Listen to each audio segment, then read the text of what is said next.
The esoteric approach won't fail. Tune in. It's time for Common Man. Common Man, Common Man. Charms the housewives like no one can. What'd you shoot? Where'd we play? Non-stop nonsense on deck today. Tune in. It's time for Common Man. Why should anybody aspire to be a common man, an average man? Do you realize what it means to be average?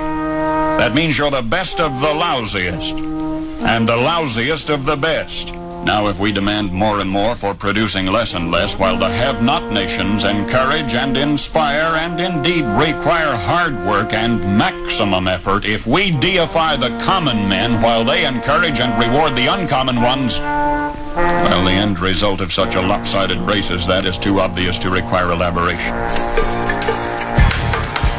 Housekeeping?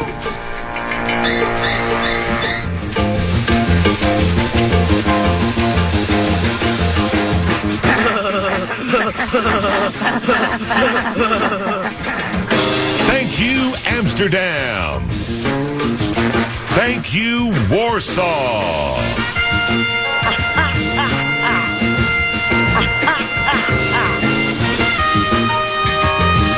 This is not Detroit, man. This is the Super Bowl. We've never, made excuses or alibis, and we're damn sure not crybabies.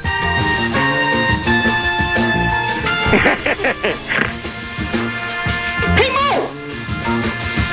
So kind of nasty.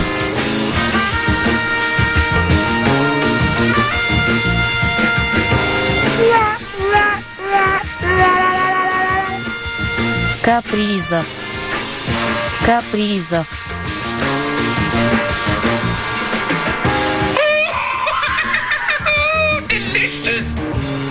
Ladies and gentlemen, we got him. Oh my gosh. Oh, average. Huh?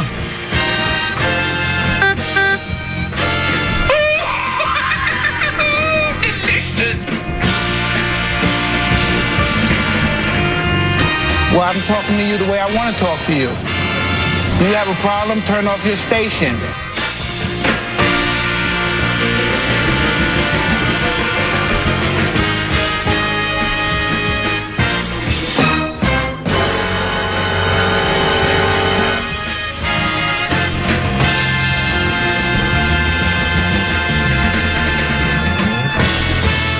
He's the clown from Brown.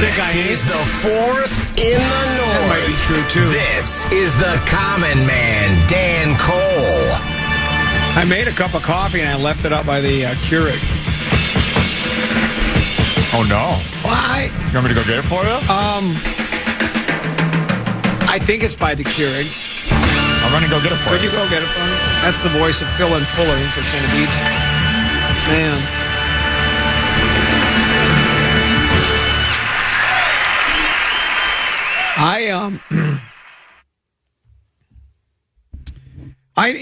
We all have our issues that we have to deal with, right? Some are more serious than others.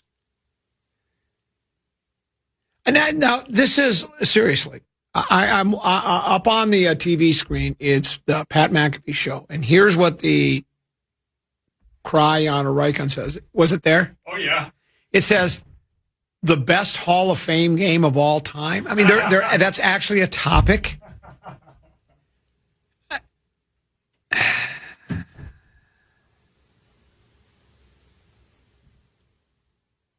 How can there even be such a thing as a great Hall of Fame game? It's a game played between second and third stringers. And you thought you had nothing. Yeah. Pat McAfee's doing best nothing. Hall of Fame game of all time. Well, here's what I'll tell you. So, I played golf this morning, right at the gut. I ended up picking up on 10. I'd had enough. But then I played the next 8 holes and 2 over par. So maybe I should have picked up earlier.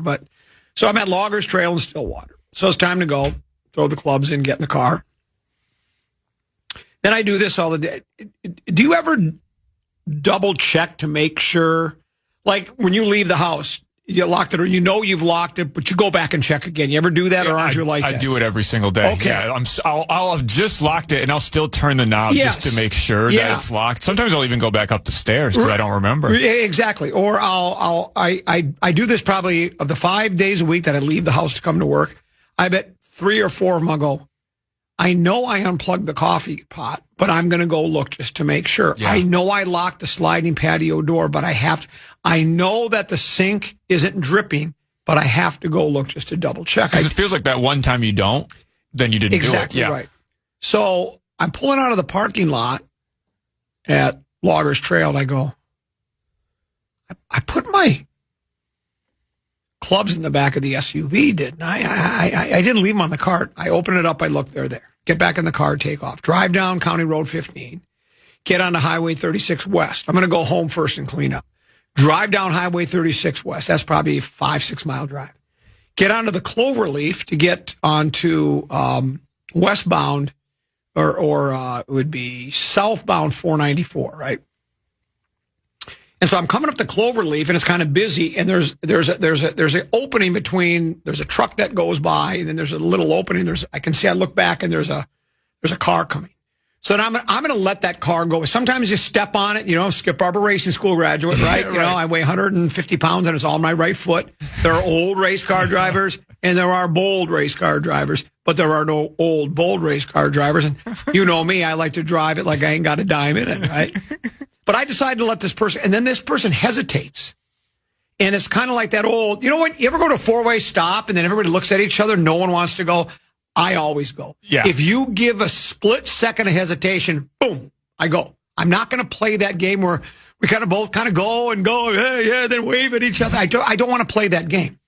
So I look and I'm wondering, well, what is she doing? Is she going to go? So finally I just stomp on it, right? Go in. Yeah. And then all of a sudden, she's flashing her headlights at me. Oh. And I'm thinking to myself, well, that's rather aggressive. And it's like, I didn't do anything wrong. I was being kind and courteous and giving you an opportunity to go forward or whatever. And I'm wondering, why did she do that? And I'm actually annoyed by it now, right? Yeah. And I drive in about another mile, and I look down at the dashboard, and there's a light on in my car that says tailgate open. So that's why she was trying to help you out. She was trying to help me out. Sir, your tailgate's open.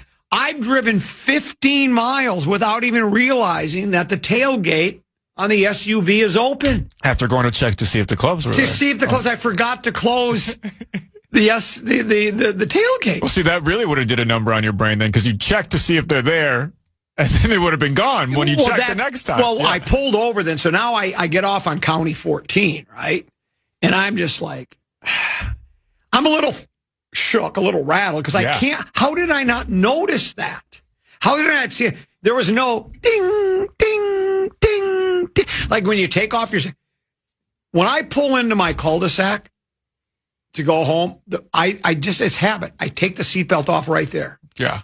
If it's in the Impala, if you drive an Impala, the Impala, it doesn't ding, but in this new electric fancy pants EV, I mean, it's just going ding, ding, ding. It dings all the time for everything. It's dinging constant. It's like a bell. They should call it the Chevy EV bell. It just constantly. Why didn't it go ding, ding? Or it should have a voice that says, "Idiot, your tailgate's open. Get out and close it. Your clubs are still in the truck." So now I pull over, and the first thing I'm thinking, what if the clubs have come out of the car? Yeah. But now I think I would have noticed that, right? Because the guy behind me would have been swerving out of the way. Right? Yeah. It would have been like something an old Bond villain has, like a Batman villain, just clubs falling out of the trunk. Right. So I close it, and I have to sit there for a second and get my bearings. Because I'm just thinking to myself, things like this are starting to happen more frequently. Yeah. So then I'm thinking, potato, my firstborn Deuce, who I created for my loins, and baby brother Peter are going to have to, I don't know when that's going to be, but it seems like it's soon, are going to have that conversation. When do we take the keys away from dear old dad? I don't know if should I be driving anymore? I mean, it's like, how is that? There was another time someone was honking and gesturing wildly at me, and you know what it was? Yeah. I had left the keys in the trunk of the car. Oh, no. Driving down, I don't even know. How was the car going when I didn't have the keys in? I have no idea. Like you're losing your marbles. But, well, there's something wrong there. So then now, here's the kicker. I pull into the driveway of the house, and I go, I wonder if, like, I had a pair of golf shoes. I was wearing a pair of golf shoes. I also had another pair of golf shoes and my tennis shoes in the back. And I think to myself, I wonder if the shoes came out, right? So I open the door and there's no tennis shoes. And I go, oh no, the tennis shoes flew out of the car. Someone just got a free pair of kicks. Well, no, here what happened. So I go in the house to take my shoes off and I go, oh, I have my tennis shoes on. So, see, and you don't even have any excuse. Your Haight-Ashbury days they're gone. Are behind you. Did I tell you I quit drinking? No, you never told me that. You don't talk about that very often. I don't like to talk about myself. You know that. You certainly don't like to brag. May 19th, 1990, and I haven't smoked dope since 2003. Might be a wrap. I just don't know. So either they need to take, lock your car, take your keys, don't let a good boy go bad. Either take my car keys, or maybe I need long-term psychiatric care, and even then there's very little hope. Or you need to stop focusing so hard on show prep. Well, there's Can I ask a question? Sure, why not? When should we take the microphone from you? Oh, you find that funny, do you? Phil and Fuller? I mean, I know that you never could. You'd have to pry it from his cold dead rigor mortis. I mean, a lot of people have been asking, when do we take the microphone from you? And it sounds like that time is coming. That time might be coming now. You heard the text I read, didn't you, the other day? Guy says, Comet, I've been listening to you in Tennessee for 2 decades now, but this thing is really starting to annoy me. He wanted to say something, well, we can't, because that's the bit we do now. So anyway. Listen, you're not. Maybe they should take the mic away. Why don't you next week take a long, hard look at yourself? Well, I'm away. Well, here's what I'll tell you. You can take it away, but. You'll retire, right? I'm not going to retire. Will you leave town? I'm not going to leave town. What kind of an attitude will you have? I'll be pissed. And you know what? What nationality are you? Well, I'm not Italian, but I still understand the definition of vendetta. Why don't we take a break? Do you have a keyword for us? I do indeed. I thought you did. Keyword. Let's do the keyword. Do a little of this, a little of that, with the emphasis on the lot. What you got for us? TheFanandBigDeck.com want to give you a shot to win a bonus bucks with our national cash contest. Enter the keyword preset, PRESET, at KFAN.com now for your shot at winning this keyword preset. Enter it now at KFAN.com. Another You're including Journey. Operator, would you help me place this call? On October 4th, and The Smashing Pumpkins. Why won't you build me a buttercup, build me a buttercup, you let me down, let me down. On October 13th, tickets are on sale now. Get the complete details on all our upcoming shows on the concert page at KFAN.com, keyword calendar. It's a couple 13-14 past. Phil and Fuller in for Tennessee, you're back. By the way, Peek at the Purple brought to you by our friends at Affordable Electric. Nothing going on at Winter Park. Peek at the Purple brought to you by Affordable Electric. For all of your electrical needs, if you're getting ready to sell your home, do not let electrical issues slow down your closing. Outdated panels, faulty outlets, or inspection repairs can delay a sale. Affordable Electric provides pre-listing electrical evaluations and fast code-compliant repairs to help your home pass inspection with confidence. 612-331-VOLT. 612-331-VOLT or affordable-electric.com. Affordable-electric.com. And it's shockingly affordable. So, yes, there is no Vikings news going on, so we'll just bypass that. There's still the quarterback battle, offensive line, defensive, B-flow, the whole thing. You're back. I'm back. You were with Fox for a while. That's no longer... It's no longer, nope. It's not on the cards anymore, but that's okay. Have we been on together since you departed from Fox? No, I don't think so. I don't think we've been on together in a really long time. Yeah, it has been a long time. The Drip Brothers are I know again. You're much more chipper than the last time because you had that awful accident where you spun your bike, you hit some gravel, you face planted. Yeah, I think you misheard the story. Actually, I fought Mike Tyson. Yeah, I was on Netflix after the Jake Paul bit. Well, you know what I was going to say? Yeah. Is because I'm glad you jogged my memory, which I only thought of this about an hour ago, so I'd already forgotten. But now you know what it was like to be Muhammad Ali against Kenny Norton, their first time at Yankee Stadium. Kenny broke Muhammad's jaw early in the fight. He fought the entire 12 rounds with a broken jaw. Can you imagine? No. Fighting with a broken jaw. So every time you get hit in the face, the pain is tremendous. But yeah, so I could barely even go up the stairs with a broken jaw. So I cannot imagine. And they don't call me Max Muhammad Ali for no reason. That's so that's exactly why right. they call me that. I cannot imagine finishing a heavyweight fight with a broken jaw. So you're better now. I'm better now. I'm back. I don't know about better than ever, but I am back. Well, it sounds like your jaw still a little tight. I've heard I got a kind of a Mike Tyson situation going on here, a little lift. But, well, that's all right with you. That's all right. It's better than the alternative. I had the grill and the rubber bands. Yeah, well, in that joint for 10 weeks. When you could have died. Yeah, literally. If you hit it, so you just face planted on the sand, right? Right on the concrete. Yeah, ouch. Right on the concrete. Actually, the couple that helped me out said they didn't even see it; they heard it. Oh, that's how bad it was. Yeah, just heard the crash. Jaw was hanging off your boy's face. You know, someone said, I was talking about driving, and they said because you don't have a car, they said it must have been like talking a different language. You were going, what about tailgates? I had to ask Google AI to translate for me. Well, I'm glad you're back, and it's always good to have you back in that chair over there. It's been too long, me boy. Yeah, when Tennessee B's out. I was going to ask you another question. So since we've last talked, have you traveled the world anymore? I mean, it seems like is your goal to, I think there are 197 countries on planet Earth, and you've probably been to 100 of them. Are you going to visit the other 97 or not? What are you doing? I am. I'm still working out. I've been in communications with Kim Jong-un, just trying to work my way to North Korea. Right. We're sending each other careful DMs. There, though. Yeah.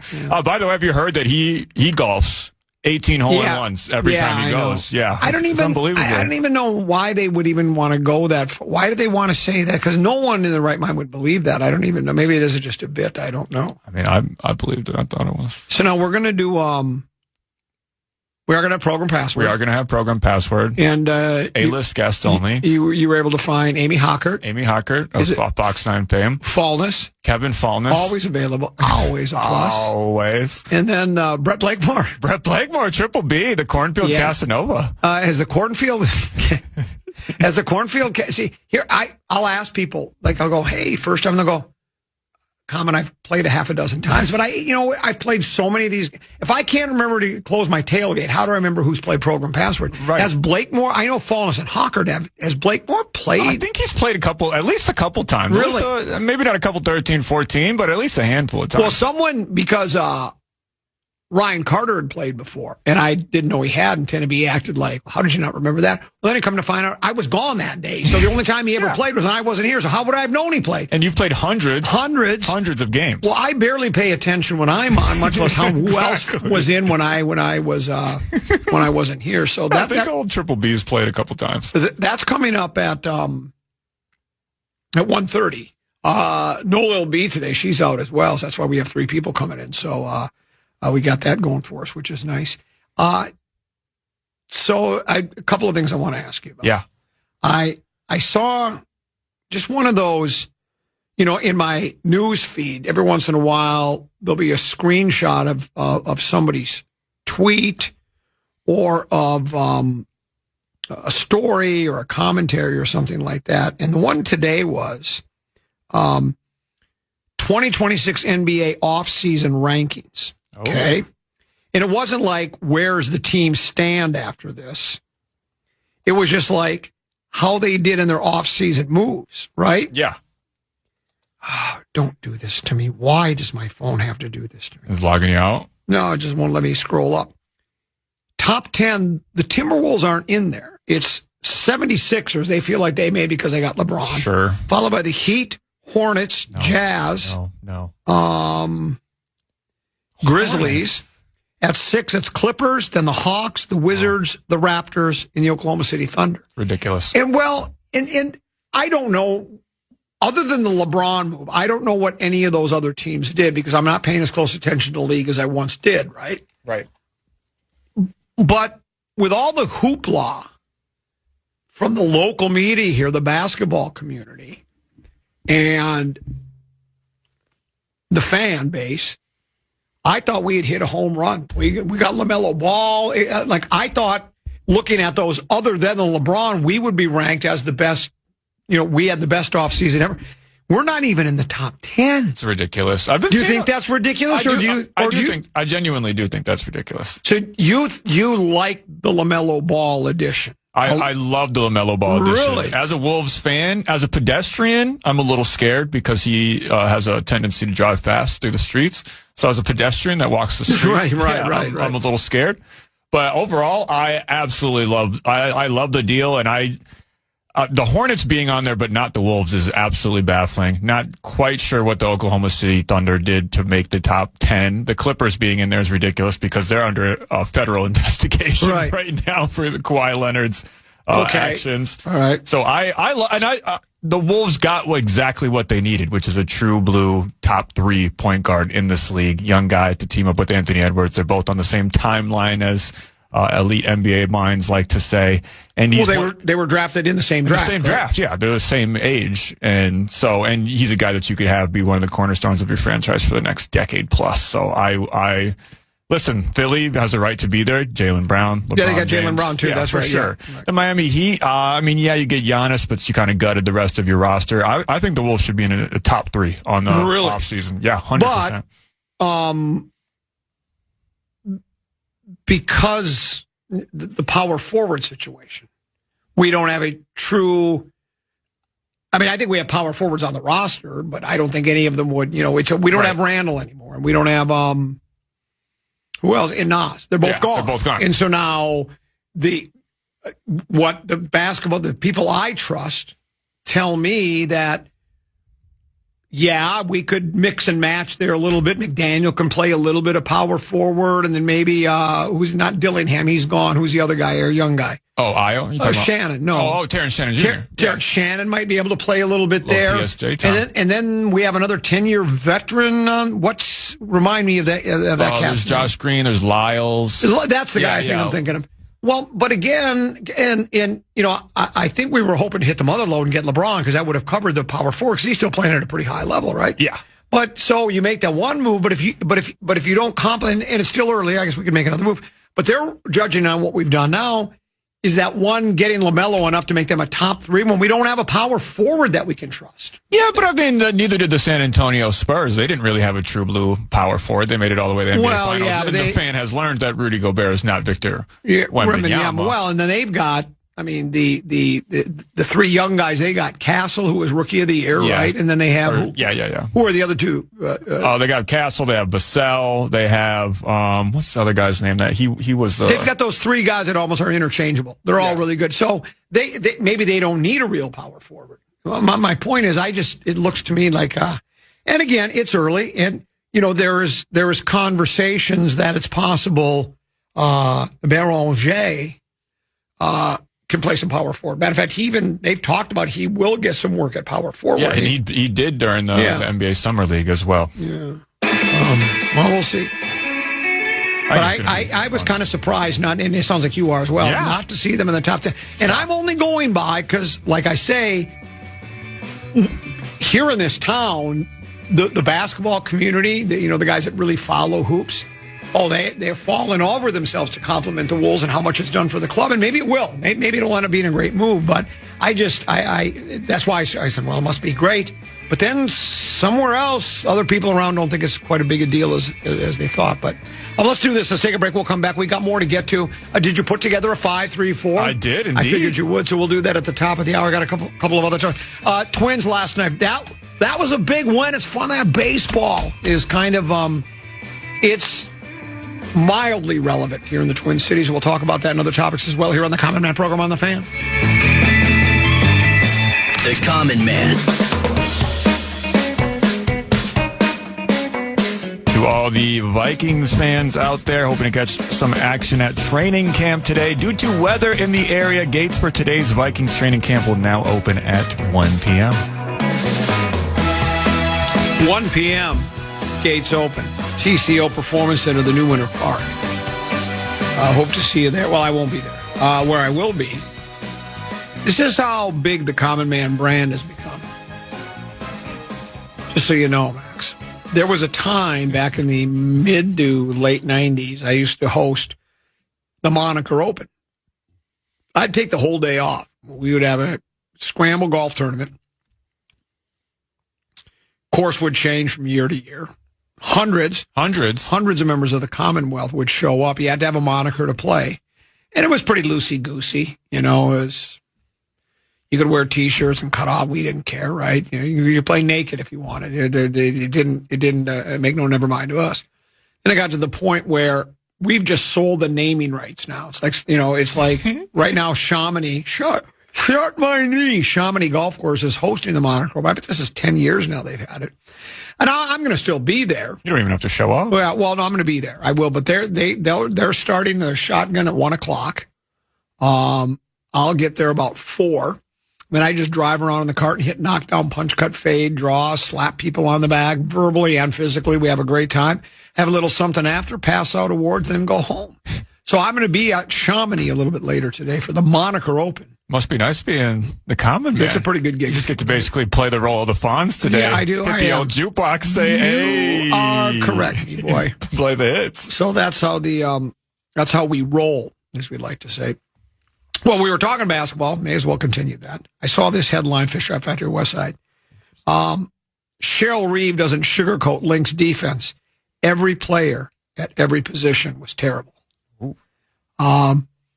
Sort of like we played that soundbite of John Madden talking about the Vikings defensive backs in the 2000 NFC Championship game, 41 meat sauce. Mm-hmm. Every defensive back for the Minnesota Vikings has been atrocious today. They were chairs. You know, he basically said the Vikings defense is chairs. Sounds like the Lynx defense was chairs. They were, they got drilled by the Sparks. I shouldn't say drilled. To me, 7 points isn't that much, but 89-82 loss. Lynx were held scoreless for nearly the last 5 minutes of the game. But Cole, this is Gamers written by Cassidy Hedesheimer, if that's how you pronounce it. If I mispronounce your name, Cassidy, I apologize. But it says, but cold shooting wasn't what ended the WNBA leading Lynx's 10-game win streak or what poses the team's biggest threat to a postseason rush. That's on the other end of the court on defense. Lynx coach Cheryl Reeve made sure her players and reporters knew that postgame. Reeve said, literally, a team can get whatever they want. Doesn't matter the action. Doesn't matter which personnel you go against. They get anything they want. Every player at every position was terrible. Every player that played in the game at every position. And I like a coach that tells it like it is. And I'm wondering, the Lynx are part of the Wolves organization, right? Yeah. Doesn't A-Rod and Lori own both? Yep. See, it kind of rubs off, right? The Wolves don't really much care for playing defense, and it sounds like the Lynx don't either. And I don't think this has been, because I'm not paying as close attention to the WNBA as I once did or Lynx basketball. So I don't know if lack of defensive effort, because this is what that is, it's a lack of defensive effort. I don't know if that's a calling card of theirs. Is that, I wouldn't think so. You don't get the record. Or is there all? I know they have a very. I mean, Olivia Miles is going to be the rookie of the year, maybe even MVP. Right. Fee's back now. They're loaded, right? I mean, I think even with that loss, they're still the only team in the WNBA that only has single-digit number in the loss column, right? I think so. I think you're right. And is it because they're out? Oh, there's a couple, yeah. Yeah. Are there other teams that only have one loss? loss? The Aces and the Valkyrie both have 9, so they're teetering. All right, and we have 7 now or 8? 7 now. 7 now. So. I don't know. I would believe you're paying closer attention than I am because you're part of the basketball community. It's not they're just obviously they're outscoring every team, so that's how you win. You have to have more points. Right. But I mean, it's not just like offensively they're just a steamroll. My guess is generally do they play good? Is this an anomaly? Is what I'm trying to say. Is this just a one-off that they didn't play defense? Yeah, I think this is mostly a one-off, and Cheryl is just kind of being classic Cheryl here. The Lynx are still 3rd overall in points surrendered. In defense, they give up 83 points a game, and which is third best in the WNBA. So I think this is just more so an anomaly, and Cheryl just kind of getting on her team. The coaches always kind of, they don't want the team to lose, but they kind of relish these moments that a really good team takes a back step, even if it's a temporary back step, because then they can keep them in line. Light a fire underneath them, so to speak, and don't let them, don't let them approach games with a yawn. And that's what I figured. And I think it does become, and I will say this, as much as it pains me to say this, I mean, first of all, it's hard for me to wrap my head around because I never take a day off. I always give it 100%. Okay, so I've taken a show or two, or maybe my whole career I've taken off. But my point is, it's human nature, even for if you're a high level athlete. This is the best league in the world for women. Yeah. WNBA is the best, right?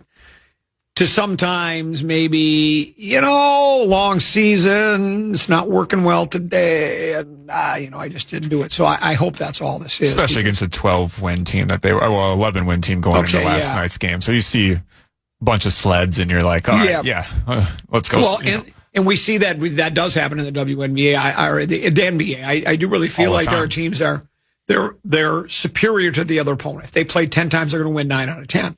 And then they kind of go in there and they're coasting a little bit, thinking, well, all I have to do is flip the switch in the second half. And oftentimes they do. Flip a switch, outscore them in the third quarter by 20, reverse the game, and then they end up winning by 20. But sometimes you try to flip the switch and the switch is stuck. And you can't flip it because the other team is pushing back. And maybe you're missing a few shots, and all of a sudden you weren't able to get back in that game. I mean, that was one of the Timberwolves' fatal flaws, as you mentioned earlier, over the last several years. That's been one of their fatal flaws. So I hope, but I do like that at least she came out and said something publicly. Cheryl's always going to speak her mind. Yeah, I think so. I don't know how much you pay attention to baseball in general, specifically the Twins. I'm a ball guy. Yeah, I'm a ball guy too. And last night I caught the last 3, 4, 5 innings, four innings probably. Twins were in trouble again. They've had trouble with a lowly Kansas City. Club Kansas City is a terrible team in a terrible city with terrible fans and terrible stadiums. We haven't been able to solve the conundrum that is, Dobnak has had 2 good starts of us in the last 2 series. The only 2 good starts he's had in a long time. Yes, exactly. And who's the other, is it Cunningham? Who's the guy that we can't, that has got like a 0.69 ERA against us? He started 2 nights ago. Why can't I remember his name? I'm blanking on his name right now, too. Give me 1 second. But like in his last 4 starts against the Twins, his ERA is 0.6. Cameron, are you talking about Cameron? Yeah, Noah Cameron. 8 innings, only gave up 2 hits, 1 earned run, 9 strikeouts. And he's done that almost every effort. Last night, we're down 3-1. It looks like it's over. Brooks Lee comes up with a big hit. Royce Lewis was big last night. He hit a home run. He was on last night. And got hit by a pitch, too. Got hit by a pitch, too. And I think he said, let's go, or something like that. So they won, and that was important because, Tenneby and I have been discussing this about how finally the Twins have taken a whole different tack. It doesn't even seem like it's the Twins. You got to, like if you were a Rip Van, you know who Rip Van Winkle is, right? Yeah. Slept for 20 years. If you woke up, you'd go, well, this isn't the Twins. I remember. What do you mean they actually made trades at the trade deadline, and instead of selling, they were buyers? You know? You'd think if you were Marty McFly, you'd think that you messed up the timeline. That's exactly right. That's exactly right. And so they do that, and then. But ever since the trade deadline, it hasn't gone particularly well for us. But that was a big win. And then I don't know. I didn't watch any of it, but I your scoreboard watch. This is why baseball. It was my favorite sport growing up when I was a kid. It was baseball and football, but particularly baseball. I love baseball. I love my Tigers. It's well documented. I've talked about it forever. It was the most popular sport in the country. Yeah, it was. Right? Yeah, it really was. And scoreboard watching is fun. So I'm watching Chi Sox, and the Pale Hose and the Red Sox are going back and forth, and the Red Sox just kept battling, and it looked like the White Sox had the game wrapped up on a couple of different occasions. I checked the score that I went to sleep. I fell asleep by the time. Check it this morning, 13 innings, Red Sox win in extra innings. So now the Twins are 3 back of both the Guardians and the Twins are 3 back of first place Chicago, and I think the Twins are only half a game back for the wild card. In the wild card. Yep. And I still I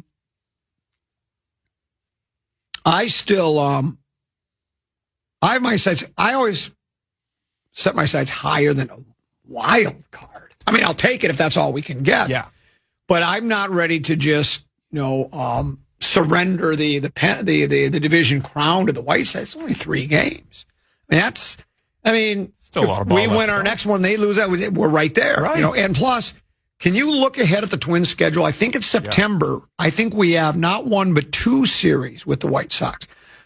And, again, I think Major League Baseball does just, like in the NFL, you always play one of your division opponents in the last week of the season, right? Yeah. Just in case that game ends up being for the division crown. Like, it worked out perfect when it was Minnesota and Detroit Vikings Lions a couple of years ago. Of course, if you're a Viking fan, you're bitter, but, last game of the season, Lions win the division and get the number 1 seed overall. Didn't do anything with it, but, nevertheless. So a lot of times they'll have these teams. I think we've got Cleveland and Chicago. I think we got like 6 games with each in the last month. Check this out. Starting August 28th, it goes Twins versus White Sox, 3 in a row against a series against the White Sox, then a series against the Tigers, then another series against the White Sox, then another series against the Tigers, then a series against the Guardians, and then a series against the Yankees.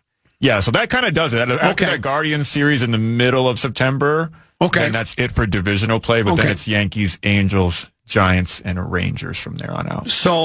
But it's like for like a month straight almost they have 6 games against the White Sox with Cleveland wedged in between there. Is that what it was? So it was 2 series against the White Sox, 2 series against the Tigers. Like basically White Sox, Tigers, White Sox, Tigers, then Cleveland. And then Cleveland. And I think the Tigers have the same exact record as the Twins right now. Yeah, do they? Why? Never mind. They're 1 game on the Twins. Okay. Yeah. They're 56-59. We're 57-59. So all the teams are evenly matched. I mean, let's face it. The teams in the AL Central have a lot of flaws. Yeah. They're not the Dodgers. So, and they're not the Red Sox, which is just an amazing story. I mean, they won. Incredible. I mean, they've won.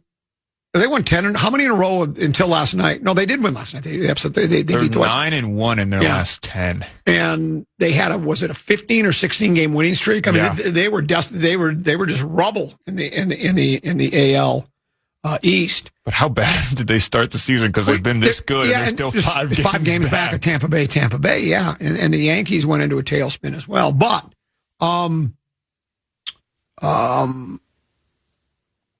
so, the Twins, the Guardians, the Tigers, the Royals, White Sox, they all have flaws, but it's interesting. Now, and the Twins continue. Bad news is, good news, bad news. So Joe Ryan had been struggling.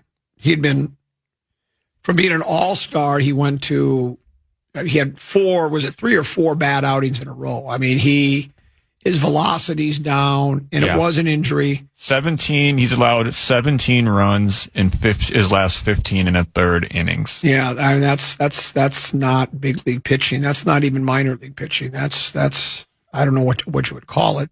Headline: Bobby Nightingale, Fish Wrap West Side writes, Joe Ryan headed to Twins injured list. Zebby Matthews returns to the location. Ryan was diagnosed with a mild left glute strain. Is that your butt? Yeah, I think that's your butt. He's got a butt strain. Happens to us all. Yeah, which put him on the 15-day injured list. And if I'm not mistaken, once you're on that list, you have to stay out all 15 days. I think so. Yeah, I think you do. I don't think it's like he could wake up tomorrow and say that pain in the butt is gone and he could play. I think he's got to sit out 15 days. Better to get him healthy, because if we're going to continue to, and look, I think we're all realistic enough to realize that it would have to be one of those Minneapolis miracles or a miracle on ice for the Twins to win a World Series this year. I mean, it'd be fun, but as I said, they are a flawed team, but at least you feel like, well, hey, you know what? If you could make the postseason and have a little fun, maybe spring an upset, you never know. But yeah, there's a lot of flawed teams in the AL. That's it. Almost the entire league is. But then presumably they'd match up against the Dodgers, even if they went. Right. Yeah. But if there are going to be a factor at all, Ryan's got to be healthy. And I think, I don't see any way around that. I think that almost goes without saying, right? Yeah. So get him healthy. It's just, there's no reason to. That's why with Darrisaw last year, a lot of Viking fans were annoyed. Tenneby and I are kind of on opposite ends of this. And I always hate putting words in Tenneby's mouth, even though I do it all the time. But sometimes I'm really not listening. I'm just waiting for my turn to talk. But I think he was a little disappointed that Darrisaw was on this pitch come. Well, either you're ready to play or you're not ready to play, right? Because Darrisaw would sometimes leave games. But I'm of the opinion that, especially if it's a key player like that, that's what they want in the NFL, especially. You got to play. We need you, man. And so then they'll tape it up. They'll get, they'll do everything they can to be ready to play. And they're playing hurt, injured, or, again, what do they always say? If you have an injury, you don't play, but if you're hurt, you play. I don't know what the difference is, but, I don't want Ryan out there laboring like he is. And he did this before. Was it 2 years ago when he didn't say anything? Yeah. And he had something, I don't remember even what it was. If it was an elbow, a bicep, knee bone, thigh bone, whatever his problem was, he didn't say anything. Well, then it got worse. And so you'd rather put him on the shelf now, get well. Buxton is, he's on the 10-day IL. He says, there's a quote from him, itching to get back. He's progressing slowly. But Shelton, Shelty, I call him, the manager of the Twins. You guys got a good vibe. Exactly. In talking about Ryan, he says, when I hear the word mild, I take a deep breath and feel good about it. It wasn't something significant. Anytime I hear mild, I feel like we're in a pretty good spot. Now, I do hope it is just mild, right? Sometimes it's diagnosed as mild, but is it? And because there are degrees of mildness, are there not? I just hope it's nothing that is worse than that. Shelton said, you don't want something to be wrong, but you also want to make sure that when your player's feeling something, that we're able to attribute it to something specific. When you know specifically it's isolated to an area, that makes you feel better. And then the Twins made another move today. They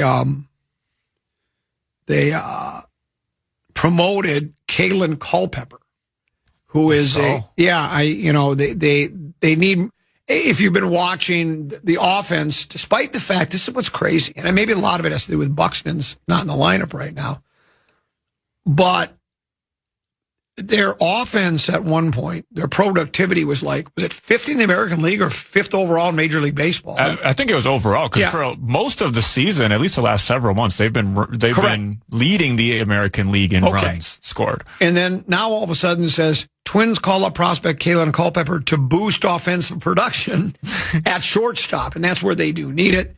It says their 2024 first-round pick will join the team for their series in Milwaukee. He had 14 homers in 74 games at St. Paul. He's hitting .271, 14 homers, 15 doubles, 46 RBI, and 63 runs in 74 games, plus 17 stolen bases in 20 attempts. And here's what I like. Here's the key number for me when you're talking about numerals. The 23-year-old right-handed hitter was the Twins' first-round pick in the 2024 draft. He was 21st overall. The Twins for years would never consider bringing up a guy that young to the big club. A lot of teams don't. And it's not just because of, he's not ready. A lot of it is we want to be able to control arbitration eligibility and, when they're eligible for, contract, for service time. Right. So when they can get more money, the Twins would do that all the time. I mean, it was just like, we need help and we're worried about pinching pennies again. That's part of the Pohlad pocket protecting a mantra. It was like that was part of the problem. That it wasn't just that they wouldn't spend money on high-end free agents when needed. We've discussed this forever about no one thinks the Twins are going to have the highest payroll year after year, not even the top 5.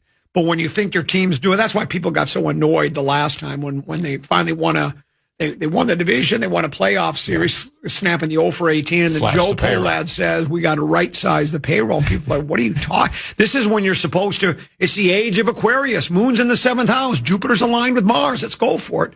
And so that's why Joe's out. I mean, Tom took over for Joe. Joe gets bounced. And Tom said he would make moves. And lo and behold, they are. And they're not we can't let Culpepper go up. Are you kidding me? Then he'll be arbitration eligible earlier than we want him to be. So this is another nice move. The kid's producing down in the minor leagues, and so maybe he will. Maybe he'll give the team a boost. So. And I would assume he's replacing Kreidler, who's been playing shortstop, who has not been. I would think so. Not been a primary part of that offensive production. So it says Kreidler's offensive numbers have plummeted since he took over the everyday job.